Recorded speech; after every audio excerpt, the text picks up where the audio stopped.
नमस्कार, देख रहे हैं आप न्यूज़ 18 और मैं हूं आपके साथ अंजलि मलिक। आज बात करेंगे हाथी को चाहिए महिला साथी, बसपा की बूथ बूथ बड़ी सियासत। क्योंकि जहां सपा और भाजपा जातीय गोलबंदी पर फोकस कर रही है, वहीं बसपा महिलाओं को साथ कर अपने बूथ को मजबूत करने की रणनीति बना रही है, जिसमें बसपा तेज तर्रार महिलाओं की टीम तैयार करेगी और उन्हें बूथ स्तर पर तैनात करेगी। जी हाँ, निकाय चुनाव के लिए तारीखों का ऐलान अभी भले ही नहीं हुआ हो, लेकिन यूपी में राजनीतिक दलों में सियासी हलचल जो है वो तेज हो गई है।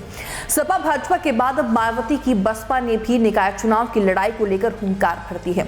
अमूमन अभी सभी पार्टियां जो है वो जातिगत और क्षेत्रीय समीकरण साधने पर फोकस कर रही है, लेकिन बसपा अब इन दोनों समीकरणों पर काम करने के साथ साथ महिलाओं पर भी ज्यादा फोकस कर रणनीति तैयार कर रही है, जिसके लिए बसपा एक तेज तर्रार महिलाओं की सूची तैयार कर रही है। उन्हें बूथ स्तर पर तैयार किया जाएगा।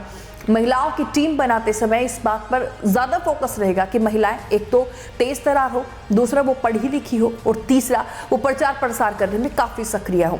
इतना ही नहीं, बसपा एक बड़े स्तर पर महिलाओं पर बाजी लगाने की भी तैयारी कर रही है। इसकी एक झलक मायावती ने इमरान मसूद की पत्नी शाइबा मसूद को मेयर पद का प्रत्याशी और अतीक अहमद की पत्नी शाइस्ता परवीन को भी प्रयागराज से मेयर पद का प्रत्याशी बनाकर साफ कर दिया कि मायावती एक बड़ा खेल करने के मूड में है।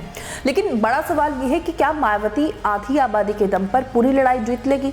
ये सवाल इसीलिए भी अहम हो जाता है कि मायावती ने चुनाव दर चुनाव अपनी रणनीति जो है वो बदली है हमेशा। 2022 के विधानसभा चुनाव में बसपा ने ब्राह्मणों को रिझाने के लिए प्रबुद्ध सम्मेलन किया था। नतीजा क्या रहा? नतीजा ये था कि बसपा का एक सीट को छोड़कर बसपा की कहीं भी उनका खाता नहीं खुला। बसपा की एक टेंशन ये भी है कि पार्टी का जो दलित वोट बैंक है वो भी कम होता जा रहा है लगातार।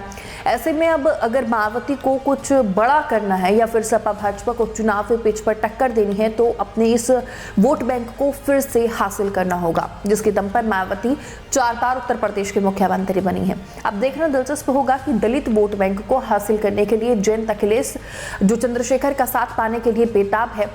हालांकि खतौली का उपचुनाव हमने सभी ने देखा, खतौली उपचुनाव में चंद्रशेखर का जो साथ था वो जयंत को भरपूर मिला और तस्वीर कुछ ऐसी थी कि भाजपा से जयंत ने वो सीट छीन ली। अब देखना होगा कि चंद्रशेखर को साथ लाकर वो भाजपा बसपा को कैसे मात देते हैं। फिलहाल बस मेरे साथ इतना ही, लेकिन तमाम खबरों के लिए लगातार बनी रही न्यूज़ 18 के साथ। नमस्कार। सफलता की ओर न्यूज़ 18 के बढ़ते कदम, करोड़ों दर्शकों का पसंदीदा न्यूज चैनल न्यूज़ 18 अब जियो टीवी पर भी।